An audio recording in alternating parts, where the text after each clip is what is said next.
WLNS is here for you with 6 News at 5:30.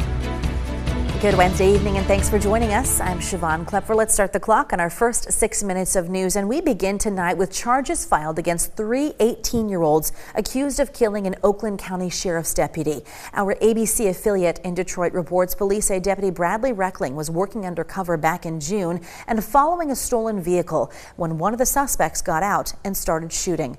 Reckling was hit multiple times. Looking in the face of our people and seeing their pain, it's been tough on them. We lost Deputy Overall, then we had COVID, then we had Oxford, then a lot of the same people went to MSU, and then they were at the splash pad, and now this.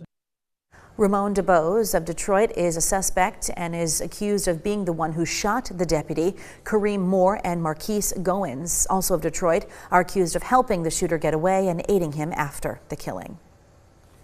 In Kalamazoo County, Adam Lyons of Climax has been officially charged in court with killing a woman and a dog.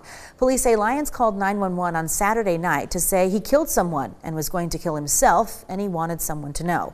When police got to the house, they found Lyons in the yard. Nicole Derschler was found inside with a gunshot wound, and a dog was found shot to death as well.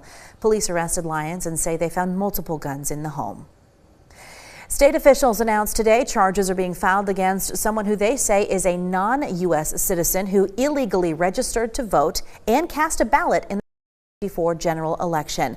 The Michigan Secretary of State's office says this happened on Sunday at an early voting station in Ann Arbor.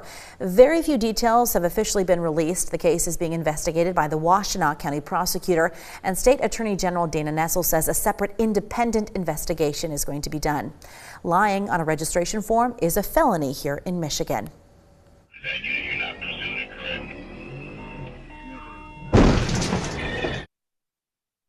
In Nashville, Tennessee, police say the person in that car was driving recklessly and sped away when they tried to make a traffic stop yesterday.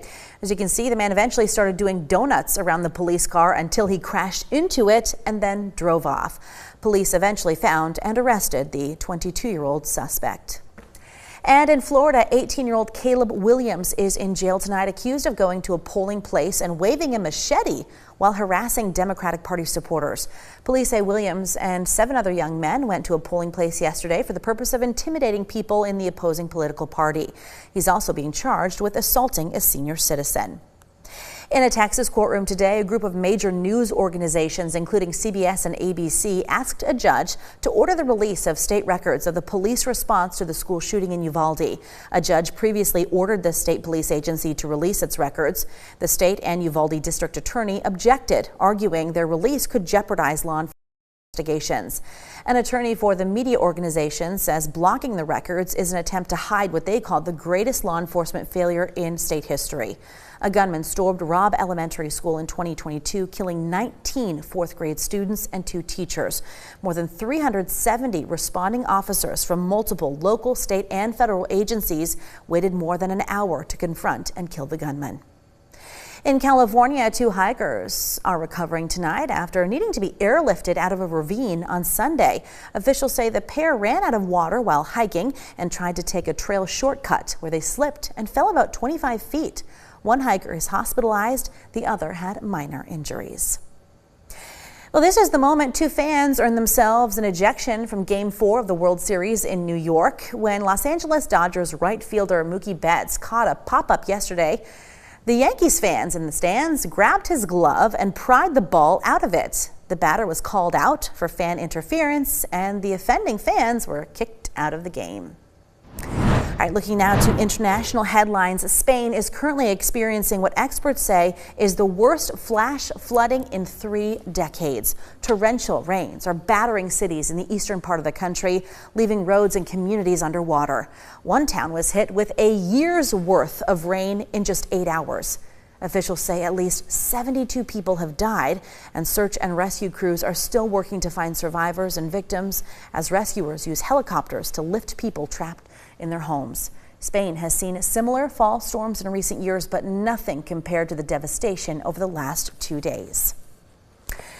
And in space, China's Shenzhou 19 spacecraft successfully docked with that country's space station today. 3 crew members, including China's first woman space engineer, are beginning a 6-month mission aboard the station. Its name translates to Sky Palace. This mission brings the current number of Chinese astronauts in orbit to 6. Back on the ground in Egypt, well, closer to the ground anyway, the 7th International Skydiving Festival took place on Tuesday. This year's event was held in the sky above the iconic Giza pyramids. The theme, Jump Like a Pharaoh. Almost 200 skydivers from 34 countries performed 1,000 jumps. Officials say participation doubles every single year. Well, this week, more than 1 billion South Asians around the world are celebrating Diwali. In the U.S., the Indian Festival of Lights, marking the Hindu New Year, has become mainstream.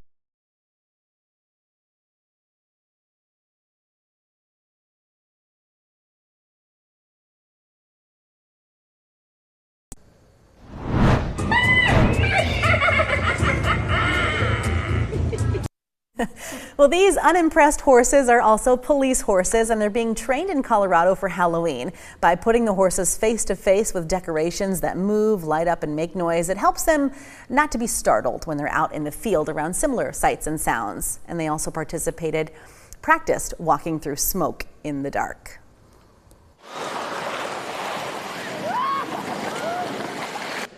That looks like fun, right? Sliding down to end the first 6 minutes of news. This messy tradition takes place every October in the village of Chagrin Falls, Ohio. It's the annual pumpkin roll. High school seniors smash pumpkins and then slide through the mess. And every year, that exact date is kept secret, so it's a surprise, Kendall, when it happens. That's fun. I know, it does look very fun, but I think with a surprise like that, you're probably just walking across the road and all of a sudden you see a bunch of smashed pumpkins and kids. And then you just join in, Kendall. Exactly. I don't really say that I'd participate in a lot on this show. I would definitely do that. You would. I would. I really would. Especially in weather like today, for example. I know. We tied the record high temperature for today. We are going to be still in the 70s for tomorrow, but it'll come along with some rain and a lot of wind too. Okay, your full forecast right after the break. And then later in this week's Weather Wednesday report, we're going to explain the ups and downs of Halloween weather here in mid-Michigan. Stay with us for that and much more, and we'll be right back.